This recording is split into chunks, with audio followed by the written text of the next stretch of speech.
Hello student, आज से start करेंगे हम लोग बीसीए फर्स्ट ईयर का एक सब्जेक्ट जिसका नाम है डाटा स्ट्रक्चर।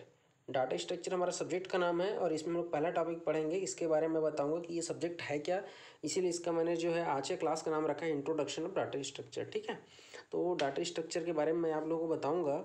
डाटा स्ट्रक्चर के बारे में तो हम पढ़ेंगे ही पढ़ेंगे, बट उससे पहले मैं अपना एक परिचय दे देता हूँ। वैसे आप लोग मुझे जानते होंगे, एडमिशन के समय आप सब मुझसे मिले हैं। मेरा नाम रमाकांत चंद्राकर है और मैं फर्स्ट ईयर में आप लोगों को 2 सब्जेक्ट पढ़ाता हूँ, जिसमें से एक सब्जेक्ट है आपका डाटा स्ट्रक्चर। सेकंड का नाम बताऊँगा जब मैं उसका लेक्चर आपको बना के भेजने वाला हूँ। ठीक है, तो आप जो है ना सबसे पहला काम ये क्या कर लीजिए, मेरे चैनल को सब्सक्राइब कर लीजिए और सब्सक्राइब करने के साथ साथ बेल आइकन को ज़रूर प्रेस करके ऑल कर लीजिएगा। ठीक है, रीज़न ये है कि देखिए अभी तो ऑनलाइन क्लास ही चलने वाला है, तो जितने भी वीडियो आएंगे वो यूट्यूब के थ्रू ही आएंगे। तो जब भी मैं वीडियो डालूंगा आपको पता चल जाएगा। क्लियर है क्या? तो चलिए देख लेते हैं आज की क्लास।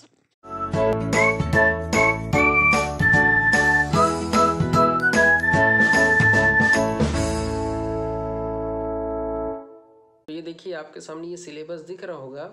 तो देखिए प्रत्येक सब्जेक्ट जो है आपके बीसीए में वो सभी के सभी 5 यूनिट में आपका डिवाइड रहेगा।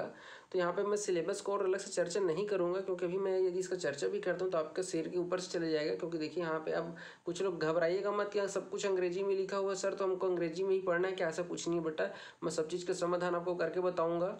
ठीक है, लेकिन सिलेबस ऐसा ही है, अंग्रेजी में है, तो अंग्रेजी में ही मैंने सिलेबस को वैसे ही आपको यहाँ सामने दिखा रहा हूँ।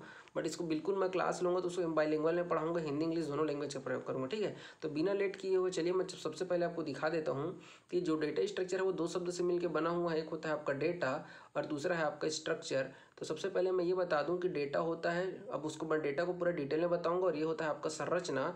तो डेटा को कंप्यूटर में कैसे व्यवस्थित ढंग से रखना है, कैसे जमा के रखना है, ताकि यूज़र को उस डेटा को भविष्य में यदि आवश्यकता पड़ती तो कैसे फिर से उसको इस्तेमाल कर सकेगा और आसानी से ढूंढ सके उसको जो है वर्क कर लेगा। इसीलिए डेटा को व्यवस्थित ढंग से जमाने का एक तरीका होता है, वो कहलाता है हमारा डेटा स्ट्रक्चर। लेकिन मैं डेटा स्ट्रक्चर से पहले आपको ये जो शब्द लिखा हुआ डेटा उसके बारे में कंप्लीट जानकारी देना चाहता हूँ। तो ये देखिए, डेटा का मतलब होता है बेटा आपका, डेटा आपकी क्या हो सकती है, फैक्ट हो सकती है, कुछ ऐसे तथ्य हो सकते हैं जो एकदम मतलब जो कहना चाहिए कि एक यूनिवर्सली ट्रूथ है, मतलब एक ब्रह्मांड सत्य जिस चीज़ को कोई झूठा साबित नहीं कर सकता। जैसे एक फैक्ट का उदाहरण बताऊं, जैसे अभी जो हमारा वर्ष चल रहा है वो 2020 चल रहा है, 2020 चल रही है, जो कोई जो है असत्य साबित नहीं कर सकता। दूसरा, यदि मैं कहूँ कि जो सूर्य होता है, जो हमारा सूर्य जो है उगता है, वो पूर्व से उगता है और पश्चिम में आपका डूब जाता है, ये भी बोलूँ तो ये भी क्या है, एक फैक्ट है, जो कटु सत्य है एक प्रकार का, उसको हम लोग फैक्ट को कहते हैं। और ये जो है ये भी एक प्रकार से हमारा क्या है, डेटा कहलाएगा। तो समझे क्या, डेटा क्या हो सकता है, तथ्य हो सकता है, फैक्ट हो सकता है। दूसरा, इसी में देखिए यहाँ पे मैंने लिखा है फैक्ट एक प्रकार का संख्या हो सकता है, नंबर हो सकता है। तो देखिए यदि मैं आपसे कहूँ आपका मोबाइल नंबर क्या है, तो आप मुझे मोबाइल नंबर बताएंगे, वो भी एक प्रकार का डेटा है। यदि मैं आपसे कहूँ कि आपका पिन कोड क्या है, पिन कोड सब समझते हैं, जैसे हमारे यहाँ 495334 है, तो पिन कोड भी एक प्रकार से क्या है, आपका नंबर है, और नंबर भी एक प्रकार का आपका क्या कहलाता है, डेटा कहलाता है। कुल मिला के हम ऐसा कहें कि आपका चाहे फैक्ट हो या नंबर हो, या नेक्स्ट है हमारा शब्द। तो शब्द में देखिए मीनिंगफुल शब्द जिसकी जानकारी कोई एक अर्थ निकलता हो। जैसे मैं आपसे कहूँ कि कल कॉलेज आना है, तो ये एक मीनिंगफुल शब्द है, एक वर्ड है जिससे कुछ मतलब निकल रहा है कि आप लोगों को मैं कल कॉलेज आने के लिए कह रहा हूँ। यदि आना बस कहता, मैं यदि आपसे कहा आना, या मैं आपसे कहूँ जाना, तो ये कोई कोई शब्द नहीं है, कोई मीनिंग नहीं निकल रहा है। ठीक है, तो वो डेटा नहीं कहलाएगा। हाँ, लेकिन यदि मैं कहूँ कल आपको कॉलेज आना है, तो इससे जानकारी निकल रही है कि जो है चंद्राकर सर हमें कॉलेज बुला रहे हैं। तो जहाँ पे आपका एक क्या हो, एक मीनिंगफुल जो वर्ड होता है वो आपका क्या कहलाता है, डेटा कहलाता है। मेजरमेंट मतलब नाम, आपकी हाइट कितना है, आपका वेट कितना है, ये सभी आपका मेजरमेंट के अंतर्गत आता है। इसके अंतर्गत हम किसी भी जो वस्तु उसका अवलोकन करते हैं, ऑब्जर्वेशन करते हैं ना जी, उसको अवलोकन कहते हैं। ये चीज़ों का हम क्या कहते हैं, विवरण करते हैं, उसका हम क्या कहते हैं, डिस्क्रिप्शन ऑफ थिंग्स कहते हैं। ठीक है, चीज़ों का विवरण को डिस्क्रिप्शन ऑफ थिंग्स कहते हैं। तो इन सब चीज़ों को हम लोग क्या कहते हैं, डेटा कहते हैं। क्लियर हुआ क्या? फैक्ट हो गया, नंबर हो गया, वर्ड हो गया, माप हो गया, इन सबको हम लोग क्या कह सकते हैं, डेटा कह सकते हैं। और यदि इसको गहराई में समझना है तो मैं आपको बता दूं, डेटा को 2 कैटेगरी में बांटा गया है। पहले कैटेगरी है गुण के आधार पर, जिसको हम लोग बोलते हैं क्वालिटेटिव, और दूसरा होता है आपका मात्रा के आधार पर, जिसको हम लोग कहते हैं क्वांटिटिव। डेटा का 2 कैटेगरी है, गुणात्मक और एक होता है मात्रात्मक। और गहराई में समझने तो देखिए, गुण मतलब होता है किसी भी वस्तु हो, कोई थिंग हो या मानव हो, मनुष्य हो, कोई जंतु हो, प्रत्येक का कुछ न कुछ मशीन हो, उसका एक गुण होता है, उसकी एक जान जिससे हमारा एक अर्थ निकलता है, मतलब उसका क्या काम करता है, इस प्रकार से उसका जब वर्णन करते हैं तो गुणात्मक है। जैसे मैं कहूँ कि राम एक अच्छा लड़का है, आम मीठा है, तो आम का गुड़ है कि वो मीठा है, ठीक है क्या, आम का गुड़ क्या मीठा है, ठीक है क्या। अंगूर, अंगूर खट्टे हैं, तो अंगूर क्या है, खट्टा है, मैं बता रहा हूँ उसका टेस्ट कैसा, खट्टा बता रहा हूँ, गुड़ बता रहा हूँ। या इसी का है कि मैंने 1 किलो अंगूर खरीदा, तो क्या संख्या, वजन बता रहा है 1 kg, ठीक है क्या। या मैंने 1 लीटर मिल्क खरीदा, तो ये क्या कह रहा है, संख्या बता रहा है, वजन, वेट, मात्रा, संख्या के रूप में, वो कहलाता है उसका गुणात्मक। क्लियर है क्या। इस डायग्राम को ध्यान से देखिए, इसको कहते हैं ट्री डायग्राम कहते हैं, क्या कहते हैं, ट्री डायग्राम कहते हैं। वृक्ष के रूप में देखिए, इसको 2 कैटेगरी में बांटा है मैंने। डेटा का 2 प्रकार है, एक होता है बेटा गुण के आधार पर, दूसरा होता है उसका संख्या के आधार पर। तो गुण कैसा, मैंने उदाहरण लिखा, वह पढ़ाई में अच्छा है। मैं किसी व्यक्ति विशेष के बारे में बात कर रहा हूँ, एक स्टूडेंट के बारे में बात कर रहा हूँ कि वह पढ़ाई में अच्छा है, उसकी क्वालिटी को बता रहा है, वो कहलाता है क्वान्टिटिव डेटा। फिर मैंने देखिए जो गुणात्मक उसको 2 भाग में बांटा है, एक होता है डिस्क्रीट, दूसरा होता है कंटिन्यूअस। तो देखिए जब भी पूर्ण संख्या की बात होती है तो वो डिस्क्रीट में आता है, जैसे व्यक्ति का मोबाइल नंबर है, व्यक्ति का पिन कोड, हम किसी जगह का पिन कोड पूछें तो वो डिस्क्रीट क्या आता है, मतलब मात्रा है लेकिन पूर्ण मात्रा है, पूर्ण संख्या है। उसी प्रकार से यदि दशमलव वाला है, जैसे कि मैं व्यक्ति का हाइट पूछ दूँ 5 फुट 5 इंच कहेगा, वजन कितना है मैं बोलूँ 22.5 किलो है बोल देगा। क्लियर है क्या। तो ये सभी क्या कहलाता है आपका, जब एक सीमा एक रेंज में होता है, दशमलव के रूप में होता है तो कंटिन्यूअस है, और यदि पूर्ण संख्या है तो नंबर के रूप में। अब मैं उम्मीद करता हूँ कि डेटा आपको समझ में आ गया होगा। तो यहाँ तक मैं आपको डेटा के बारे में बता रहा था, और इन्हीं को जब व्यवस्थित ढंग से जमाना है तो वो डेटा स्ट्रक्चर कहलाता है। क्लियर है क्या।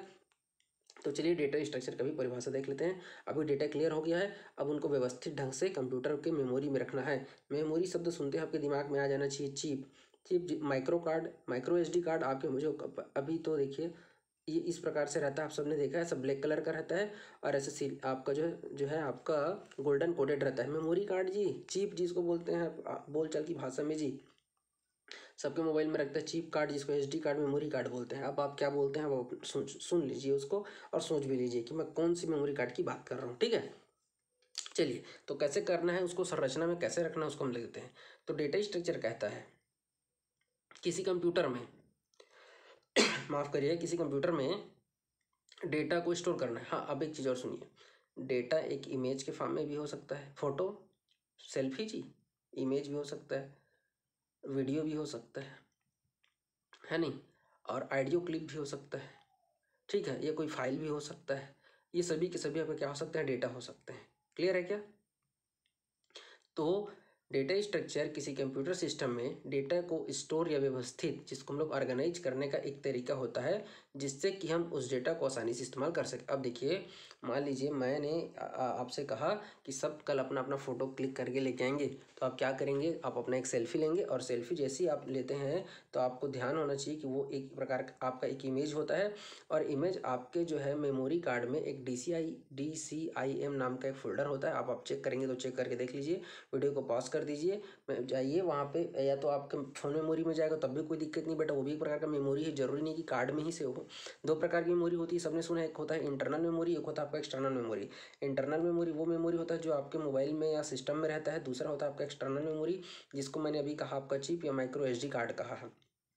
तो मैंने कहा एक फ़ोटो लिए, सेल्फी लिए, और उसको हमने रख दिया कहाँ, DCIM में बाय डिफ़ॉल्ट ये जाकर वहाँ पे स्टोर हो जाता है। अच्छा बताइए, जब आपको वीडियो या जैसे मान लीजिए आपको गाना सुनना रहता है, तो आप क्या गैलरी में जाकर ढूंढते हो, कहाँ जाकर ढूंढते हो, इमेजेस में जाकर ढूंढोगे क्या, बिल्कुल नहीं भाई। जब गाना ढूंढना है, गाना सुनना है, तो आप म्यूज़िक प्लेयर को ऑन करते हैं और वहाँ गाना सुनते हैं। जब आपको पिक्चर देखना रहता है, फोटो देखना है, तो आप क्या करते हैं, इमेजेस में जाकर देखते हो। और जब वीडियो देखना रहता है तो आप वीडियो प्लेयर को ऑन करते हो, मैक्स प्लेयर है या VLC है या जो भी है कि नहीं है। कहने का मतलब है आपका जो एंड्रॉइड फ़ोन है उसको स्मार्टफोन क्यों कहते हैं, कभी आपने सोचा है। स्मार्टफोन इसी के लिए कहते हैं क्योंकि वो चीज़ों को स्मार्ट तरीके से व्यवस्थित रखता है। फोटो को फोटो वाले फोल्डर में ही डालेगा इमेज में, ऑडियो को ऑडियो फोल्डर में ही रखता है, वीडियो को वीडियो में ही रखता है। आपने देखा है व्हाट्सअप में कभी आपने सोचा कि आपका जो दोस्त फोटो वगैरह भेजता है, आजकल इमोजीज जो भेजते रहते हैं, है नहीं, आपके जो क्लिप आर्ट भेजते रहते हैं, GIF फाइल भेजते रहते हैं, वो सब कहाँ जाता है, तो वो रहता है आपके व्हाट्सअप नाम का एक फोल्डर बना रहता है मेमोरी में, वहाँ जाकर स्टोर होता है। ये तो आप सबको पता है। वही है बेटा, जो डेटा है ना रे, उसको कंप्यूटर सिस्टम में कैसे व्यवस्थित करता है, वो यही एक तरीका बताता है। और ये ऐसा क्यों करता है, ताकि जब हमको भविष्य में मान लीजिए मुझे आपकी याद आ रही है, आपने मुझे गुड मॉर्निंग मैसेज भेजा था, मान लीजिए किसी ने मुझे भेजा, तो उसका मुझे वो वीडियो में मुझे इतना अच्छा लगा कि मुझे बार बार देखने का मन करता है, तो मैं फिर से वो क्या करूँगा, उसका वाला उसमें जाऊँगा मैं वीडियो वाले में और उस वीडियो को बार बार देखूंगा। कहने का मतलब है कि आवश्यकता पड़ने पर यदि आपको उस डेटा को फिर से देखना है तो आप आसानी से उस डेटा को प्राप्त कर सकते हैं। ऐसा नहीं भाई एक ही फोल्डर नहीं है, ऐसा कचरा टाइप, इसी में फ़ोटो भी डला हुआ है, इसी में वीडियो भी डला हुआ है, इसी में ऑडियो भी डला हुआ है, इसी में मैं जो वीडियो भेज रहा हूँ वो भी डला हुआ है, कोई PDF डाउनलोड किया वो भी डला हुआ है, तो एक साथ ऐसे ढूंढेंगे तो कैसे लगेगा, मजा आएगा क्या, नहीं आएगा। तो डेटा स्ट्रक्चर वही कहता है बेटा, डेटा को सुव्यवस्थित ढंग से स्टोर करके रखना, ताकि आवश्यकता पड़ने पर आप उसको आसानी से प्राप्त कर सकें और इस्तेमाल कर सकें, यही है डेटा स्ट्रक्चर। अर्थात डेटा को इस प्रकार से स्टोर या ऑर्गेनाइज किया जाता है कि उसको बाद में किसी भी समय आसानी से इस्तेमाल या एक्सेस किया जा सके। एक्सेस करना मतलब उसका इस्तेमाल करना, उसको यूज़ करना। दो तरीके से डेटा को व्यवस्थित किया जाता है, एक होता है प्रिमिटिव डेटा स्ट्रक्चर, एक होता है नॉन प्रिमिटिव। अब देखो नाम अंग्रेजी है तो आपको अंग्रेजी नाम याद रखना है। जब आप क्रिकेटर के ब्रेटली है, ब्रायन लारा है, याद रख सकते हो भाई, तो आप थोड़ा सा तो मेहनत करिए, प्रिमिटिव और नॉन प्रिमिटिव डेटा स्ट्रक्चर तो याद कर ही सकते हैं, ठीक है। ये देखिए नॉन बस तो एक्स्ट्रा जी, primitive non primitive data structure तो जुड़ा ही हुआ है, क्लियर है क्या। अब चलिए दोनों प्रकार के बारे में बात करते हैं और ये टी डायग्राम को भी देख लीजिए।